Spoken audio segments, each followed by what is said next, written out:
one of the Brutus Monroe Advent Calendar for Halloween. I am kind of just tearing it today. I have some of this cardstock. Ooh, we got another stencil. You know me, I love my stencils. Oop, I'm really tearing it. And it is, don't want to tear my stencil. Oh no. Oh, it's this cute little, oh, what a fun stencil. I think we're going to make kind of a background, kind of go around this a little bit. I have an idea. It's going to take a little bit extra time, but I think it's going to be fun. So what we're going to do is I'm going to get some ink colors, and we're going to go ahead and make a backdrop, and then we're going to go through and I'm going to draw in the lines and color it with some Copic markers. So I will get everything together and come back and we will make our card. Okay, I've got a piece of perfect blend paper. I used pixie spray this time to glue down my stencil, tack it down, and I have a little piece of Post-it note tape. I've got it a little bit because I may keep this with a frame, but I didn't necessarily want the whole thing to be covered. I haven't decided. This might come off and I may do the whole thing, but right now it's holding it to my paper or to my glass mat. I've got No Diving and Crown Me ink and some Black Widow ink. I do have my Ranger tools with the foam daubers. I really like using those when I'm doing, I want to put a lot of ink down.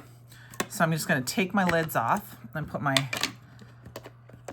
caps. I'm going to put my things right in the caps, and I'm going to do a little ink blending. There's going to be a night sky, so there's not like going to be a lot of light. It's going to be a little shaken because I'm an aggressive blender, especially when it comes to these foam pads, felt pads. And I'm going to go ahead and see how much color I can get off of these. So much nicer with these. I mean, I love being able to get a lot of color down fast. And for me, the easiest way is to use the foam. And I like the domed instead of the flat. I personally like the dome. Now the dome, it took a while to get used to that. At first, when I used them, I would put I would leave marks. But I have gotten to the, remembering start off the edge. So I have an idea of kind of a Joseph coat, but kind of a different type of Joseph coat technique. I did that the other night. Thought it was kind of fun. And thought it would be fun to do something a little bit similar, but it'd take a little bit more work. So I'll show you when we get to that part. All right, we can get the purple. And then, of course, the Black Widow is a foam pad, so it doesn't take as much to get on your ink pad. Now, my dauber is not probably as juicy because I haven't used it. And I don't have it in an ink stand, so I have to kind of keep grabbing it. And I'm just going to twist it around a little bit, get a little bit extra of that dark in there, and then I'll blend. I'll blend with the purple. Because I don't care if I get a ton of black on there. I mean, we could technically go in on the edges to make it black, but I want that to be more towards the top. And then I'll go in with this blue. You can see where I have a few of those harsh edges with the black. Let's kind of try to feather that down a little bit. And sometimes it just takes a little extra blending. And like I said, I'm an aggressive blender, so I'm apologizing for the shaking of the camera. All right. Now, before I remove this, we're going to add some stars to our sky. I've got the ornament gold and then the pearl. The pearl, they're both, I have to shake them both. The pearl, I'm actually just going to tap a little bit.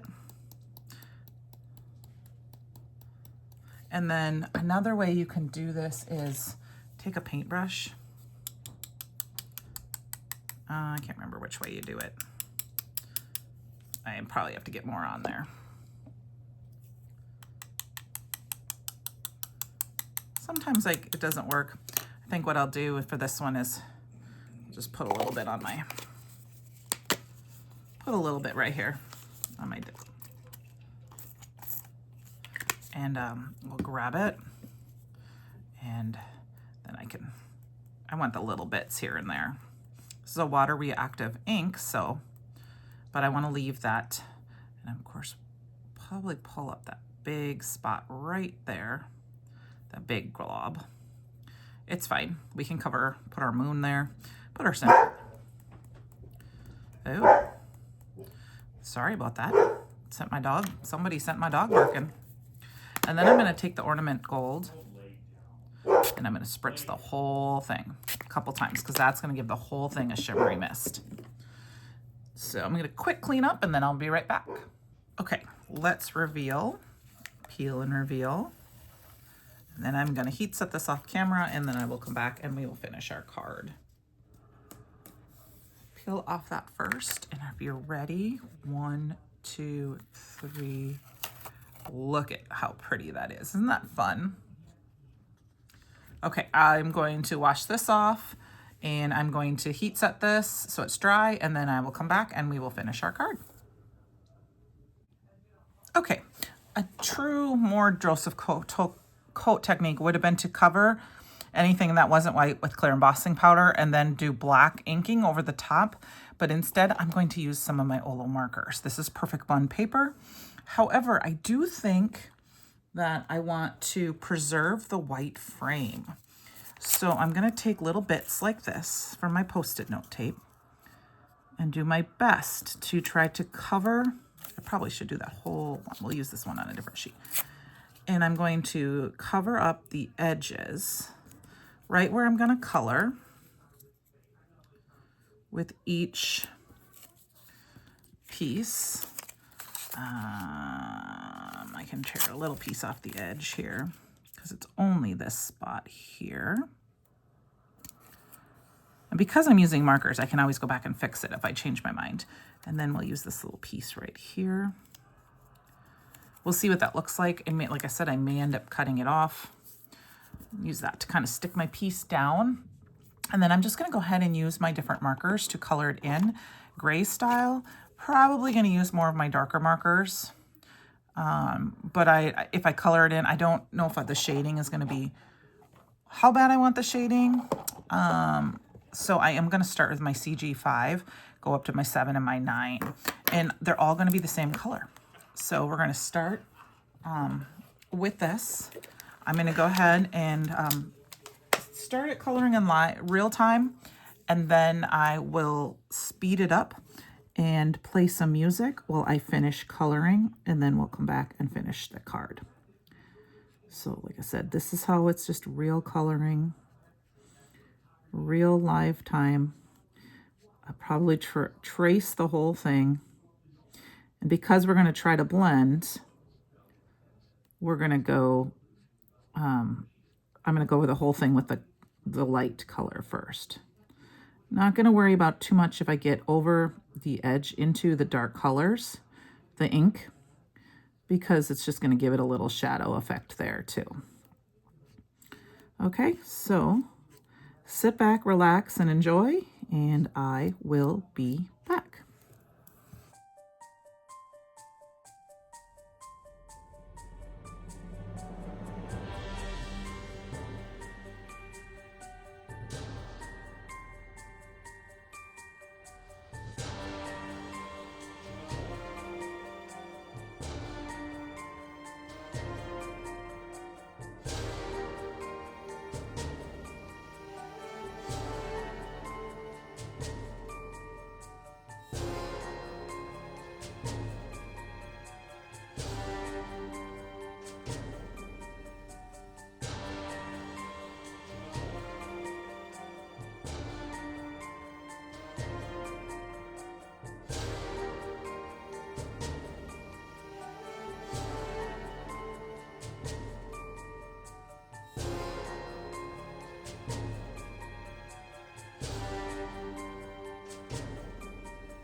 Okay, so let's do some removing and see what we think.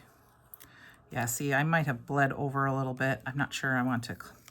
We may end up just cutting the frame off because the marker's gonna bleed. It happens, it's fine. I could try using some white gel pen. I will grab a white gel pen and we will try and see if that will cover it up, but it's a dark color, so.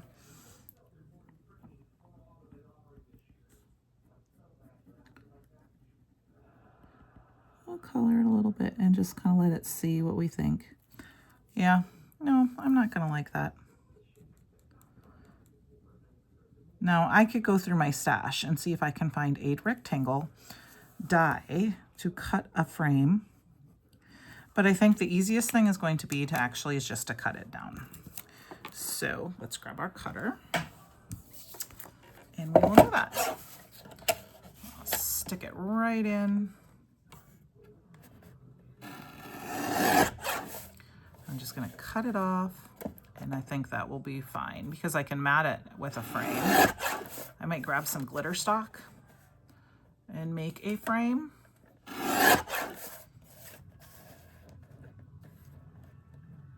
And that will just clean up those edges ever so lightly. Oh, look at how fun is that? Now you could have probably colored in the center of your house with some yellow to make it glowing, but I like this as kind of a creepy haunted house. So I'm gonna kind of go through some of my cardstocks here and see what I have for either pattern paper or stock that I want to use. Do a little die cutting off camera and I'll talk about that when I get back. Okay, I grabbed some aubergine cardstock from my stash. I grabbed some of the sterling, I think it's sterling glitter stock. It's the silver glitter stock. And I'll use 2 of the rectangle foundation dies from Brutus Monroe to cut a frame. And then as you can see, I just used a little bit of tape to glue that down. I'm gonna glue that. I used a piece of buttercream cardstock with a 1.5 inch circle die. I'm going to stamp a couple of bats. This is from the day 8, I believe, with the frog. I'm gonna stamp a couple of those bats on there. I'm just gonna grab a little acrylic block here and some Stellar ink. And I'm gonna go ahead and we're gonna stamp that down. Probably 3 of them. Just to add a little spookiness to it. I don't care that they're that dark or, you know, they look just perfect that way. And then I'm going to just grab a little bit of, I think I'm going to grab the Slippery When Wet ink and one of my little brushes and add just a little bit of color around the edge just to kind of deepen it and give a little extra something to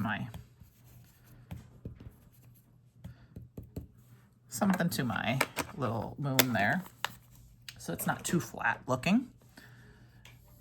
And we're gonna pop that guy up kind of right in here. I think I'm gonna probably put some foam tape on it. I was looking for my cloud dies, but I have not found them, so I don't know if we're going to add them, but a couple of cloud dies would be really fun, especially out of vellum. So if I find them, I'll probably add some to that. And then for a sentiment,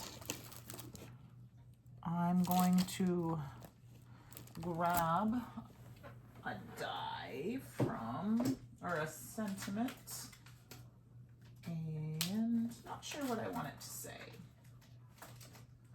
I was just kind of looking around a little bit. I didn't really grab anything. And I feel like I need a longer sentiment. So I'm gonna see what I got over here.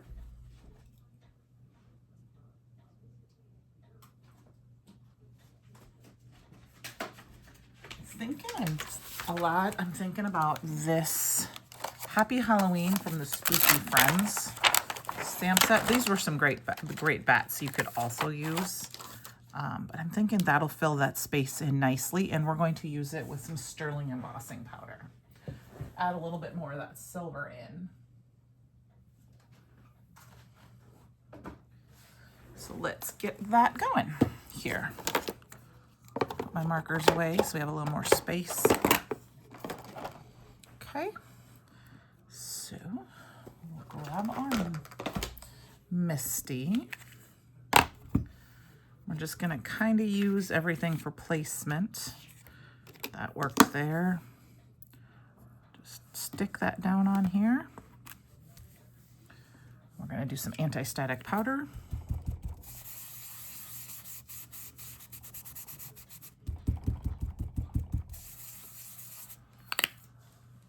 And my embossing ink.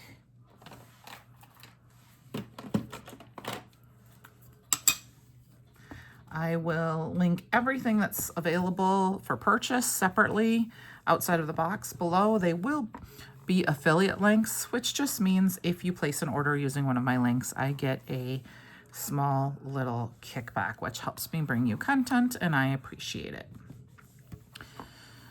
I hope you've enjoyed my series, and if you would like to consider subscribing, if you'd like to see more, giving me thumbs up, it's always appreciated, and all that good stuff. I'm really ready for Halloween. I need to buy some Halloween candy. We ate it all.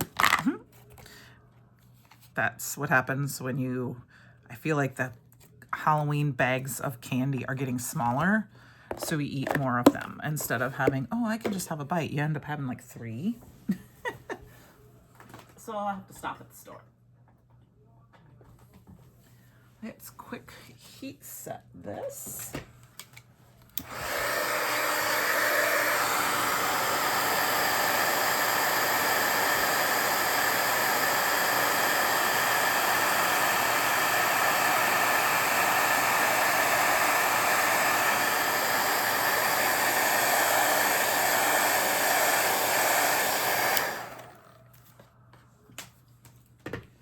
And I'm thinking about adding just a little bit of this purple, whatever's on just around the edges a little bit, just to add some extra fun. Trying to be careful because that's still a little hot down there. Like I said, sorry about the shaking. Sorry about the shaking. Like I said, I'm an aggressive blender. All right, we're gonna glue this puppy down. I could have probably popped up the panel and left the frame below, but I decided to put it all in one layer. Just eyeball that quick. And then instead, what I think I'm going to do is we're going to pop up the moon with a little bit of foam tape here.